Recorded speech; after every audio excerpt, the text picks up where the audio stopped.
दोस्तों, अगर मेरी वीडियो पसंद आए तो लाइक, कमेंट, शेयर और सब्सक्राइब कर लेना। एपिसोड 42।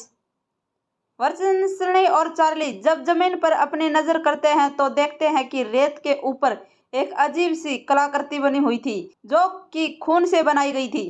एक गोला बनाया गया था और उसके अंदर एक स्टार बनाया गया था। स्टार के 6 खानों के अंदर 1 से लेकर 6 तक देवनागरी लिपि में गिनती लिखी गई थी।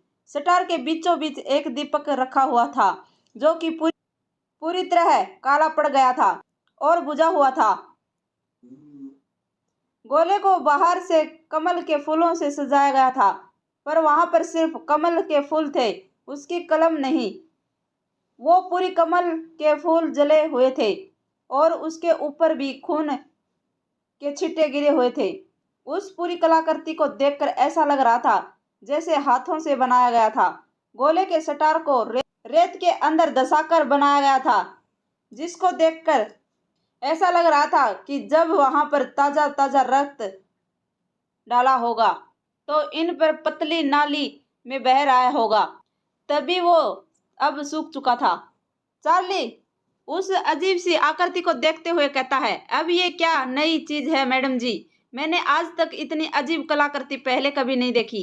वर्षिनी अभी भी उस कलाकृति को देखते हुए कहती है, मैंने भी चार्ली, पता नहीं क्या है ये। चार्ली उस कलाकृति में बने गोले के बाहर पड़े जले हुए कमल के फूल उठाने के लिए नीचे झुकने लग जाती है। तभी वर्षिनी उसे टोकते हुए कहती, अरे चार्ली, ये क्या कर रहे हो, रुको 2 मिनट। क्यों, क्या हुआ मैडम जी? मैं इस फूल के पास से देखना चाहता हूँ, इसीलिए उठा रहा हूँ। वर्षिनी चार्ली पर चिढ़ते हुए कहती है, चार्ली, तुम्हें इतना भी नहीं पता, किसी भी सुराग को हाथ लगाने से पहले सुराग की फोटो लेना चाहिए कि वो किसी स्थिति में हमें मिला था। उसके बाद केस सोल्व करने में आसानी होती है। तू ना चार्ली, पता नहीं कैसे तुम्हारा पुलिस में सिलेक्शन हो गया। इतना कहकर वर्षिनी ग्लव्स पहनती है और कलाकृति की अलग अलग एंगल से 3-4 फोटो खींच लेती है। चार्ली कमल के फूलों को अपने हाथ में उठाता है, उसे चारों तरफ से देखते हुए कहता है, मैडम जी, मेरे तो समझ नहीं आ रहा, इस फूल को कैसे जलाया गया होगा। जरा देखिए, इसकी पत्तियां भी अभी भी कोमल हैं, बल्कि इसके तो राख में बदल जाना चाहिए था। कितनी अजीब बात है ना ये। वर्षिनी चार्ली की बात को कुछ जवाब नहीं देती है, क्योंकि इस वक्त उसका पूरा ध्यान कलाकृति के देखने में था। वो समझना चाहती थी कि आकृति की कलाकृति किस चीज की थी, पर इसे सवाल का जवाब ढूंढने में उसका दिमाग उसका साथ नहीं दे रहा था। उसका दिमाग ठप हो चुका था। वर्षिनी कलाकृति को नजदीक से देखते हुए कहती है, चार्ली, मेरे तो समझ नहीं आ रहा, इसे कलाकृति को किसने बनाया होगा। क्यों? चार्ली फुसफुसाते हुए कहता है, और किसने मैडम जी, यक्षिणी ने ये ही बनाया होगा। चार्ली, तुम फिर से शुरू हो गई। मैडम जी, मेरी बात का यकीन कीजिए, ये सब यक्षिणी ने ही किया है, वरना आप ये बताइए कि इतनी अजीब कलाकृति किसने बनाई होगी। कोई खूंखार जानवर तो बना नहीं सकता। और चलिए, एक बार के लिए मैं आपकी बात मान भी लूं कि मोहित का खून उसके किसी दुश्मन ने किया है, तो भला उसके मारने के बाद वो खूनी ऐसे अजीब सी आकृति क्यों बनाएगा। पता नहीं चार्ली, पर हो ना हो, कलाकृति उस खूनी ने बनाई होगी। जरूर इसे कलाकृति के अंदर कोई ना कोई राज जरूर छुपा हुआ है, जिसका हमें पता लगाना है। इतना कहकर वर्षिनी टॉर्च की रोशनी से उस कलाकृति के हर एक हिस्से के मारने लग जाती है, ताकि उसे वो अच्छे से दिख सके।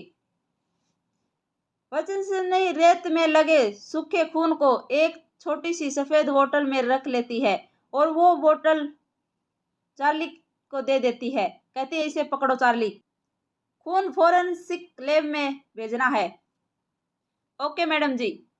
फोरेंसिक लैब से ये पता चलेगा कि ये खून मोहित का ही है या किसी और का। ये भी हो तो सकता है कि ये खून किसी और का हो। चार्ली के मन ही मन सोचता है, अब मैडम जी, मैं आपको कैसे समझाऊं कि ये खून मोहित का ही होगा और ये सब कुछ किया धरा यक्षिणी का ही है। ये शहर से आई हुई लोगों को न गांव कि कोई भी बात समझाना बेकार है। यही सब सोचकर चार्ली अपना मुंह बंद कर लेता है। बस वर्चनसली की हाँ में हाँ मिलाते जा रहा था। वर्चनसी स्टार के बीच में रखे हुए दीपक को लेते हुए कहती है, ये दीपक तो मिट्टी का बना हुआ है, पर ये इतना जल कैसे गया? पूरा काला पड़ गया है, जैसे कि किसी आग में भट्टी में तपाया गया हो। इतना कहकर वर्चनसी उस दीपक को भी अपने हाथ में पकड़ लेती है। जब वो उस दीपक को तेल देखती है तो उसकी आंखें फटी की फटी रह जाती हैं। वह अपना मुंह फाड़ते हुए कहती है, ओ माय गॉड। चार्ली बखौलाहट के साथ पूछता है, क्या हुआ मैडम जी? ये देखो चार्ली, इस दीपक के तेल के नीचे पतला सा मांस का टुकड़ा है और साथ में खून चिपका हुआ है। चार्ली अपना मुंह फाड़ते हुए कहता है, क्या? हाँ चार्ली, ये देखो, इस मांस में टुकड़े को देखकर ऐसा लग रहा है जैसे कि ये दीपक किसी मांस पर रखा गया था। जब दीपक को इसकी क्षमता से ज्यादा पर जलाया गया था तो मांस का टुकड़ा इस पर चिपक गया होगा। जहां वर्चनसी ने वो दीपक उठाया था, वर्चनसी स्टार के अंदर उस एरिया के देखने लग जाती है और कहती है, इसे एरिया में हार्ट करीब 13 सेंटीमीटर और विड्थ करीब 9 मीटर होगी। एक हार्ट का साइज भी इतना ही होता है ना? चार्ली, मोहित की बॉडी में उसका हार्ट नहीं था ना? हाँ मैडम जी, नहीं था। आसपास छानबीन भी कर ली थी, कहीं नहीं मिला था। कहीं ऐसा तो नहीं कि दीपक के नीचे ही मोहित के हार्ट को रखा गया हो और उसकी मांस के इस दीपक के तेल में चिपक गया हो। जैसे ही वर्चनसी ये बात बोलती है तो चार्ली की तो बोलती बंद हो जाती है। वह एक घूंट तक अपने गले से नहीं नीचे उतार पा रहा था। वर्चनसी कहती है, चार्ली, ये दीपक को भी फॉरेंसिक लैब में भेजो, और इतना ही नहीं, यहाँ पर जो कुछ सबको एक्टर करो और फॉरेंसिक लैब में भेज दो। कल सुबह होते ही पूरी टीम को लेकर यहाँ पर दोबारा आओ। मुझे तो लग रहा है यहाँ पर और भी सुराग होंगे जिन्हें हमें मिस कर रहे हैं। जी मैडम जी, मैं सुबह होते ही पूरी टीम के साथ यहाँ पर आता हूँ। आप निश्चित रहिए, इस बार आपको शिकायत का कोई मौका नहीं मिलेगा। वेरी गुड, यही कंफर्टेशन चाहिए चार्ली मुझे। इस गांव में जरूर कुछ ना कुछ तो अजीब चल रहा है, कुछ ऐसा जिसे हम कभी कल्पना भी नहीं कर सकते। वर्चनसी काला झाड़ी जंगल को देखते हुए कहती है, इस काला झाड़ी जंगल में कई काले राज छुपे हुए हैं, जिसके ऊपर से मैं पर्दा उठा के ही रहूंगी। सुबह हो गई थी और रोंगामुचा गांव में सरपंच रतनपाल के घर में मातम छाया हुआ था। उसके घर में सत्वान देने काफी लोग आए हुए थे।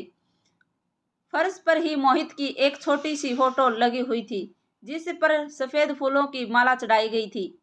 फर्श पर आधे हिस्से में महिला बैठी हुई थी तो आधे हिस्से में आदमी बैठे हुए थे। महिलाओं के बीच में ये सफेद साड़ी पहनकर मोहित की दूसरी पत्नी सुधा बैठी हुई थी। सुधा के आसपास जो औरत बैठी हुई थी वो तो दहाड़े मार मार कर रो रही थी, पर सुधा के चेहरे पर एक भी आंसू नहीं थे। उसके चेहरे पर जरा सी भी स्केचेस नहीं थे, क्योंकि उसे मोहित के जाने का जरा सा भी गम नहीं था। सुधा का गला सूजा हुआ था, जिसके पर 5 उंगलियां छपी हुई थी। ये सब मोहित की करामत थी, जो उसने मरने से पहले सुधा को दिए थे। मोहित की फोटो के पास ही उसकी पिता रतनपाल बैठे हुए थे। रतनपाली की आंखों में रो रो कर लाल हो गई थी। गला तो बैठा सा गया था। उसके बगल में भूपेंद्र विकसित बैठा हुआ था, जो कि उसे सांत्वना दे रहा था। रतनपाली रोते हुए कहता है, एक ही तो बेटा था मेरा, उसे यक्षिणी ने वो भी छीन लिया मुझसे। इसकी माँ तो बहुत पहले ही मुझे छोड़कर चली गई थी, अब किसके सहारे जीऊंगा मैं। रतनपाली अपने हाथ से सुधा की ओर इशारा करते हुए कहता है, इस बोझ ने तो एक पोता भी नहीं दिया। मुझे कितनी बार बोला था मोहित से तीसरी शादी कर ले, पर नहीं माना। पता नहीं इस बोझ ने क्या जादू करके रखा था मेरे बेटे पर। भूपेंद्र विकसित मन ही मन सोचने लग जाता है, पहली पत्नी से भी कोई बच्चा नहीं हुआ था, दूसरी से भी कोई बच्चा नहीं हुआ था, कमी मोहित में ही होगी। शायद इसलिए वो तीसरी शादी नहीं करना चाहता था, वरना गांव वालों के सामने उसकी असलियत बाहर आ जाती कि बोझ सुधा नहीं बल्कि मोहित है। रतनपाली फिर से रोने लग जाता है। मेरा बेटा चला गया, अरे मुझे अकेला छोड़कर मेरा बेटा। भूपेंद्र वीक्षित रतनपाली के कंधों पर हाथ रखते हुए कहता है, संभालो अपने आप को रतन, एक ना एक दिन तो सभी को इस दुनिया से जाना है, संभालो अपने आप को।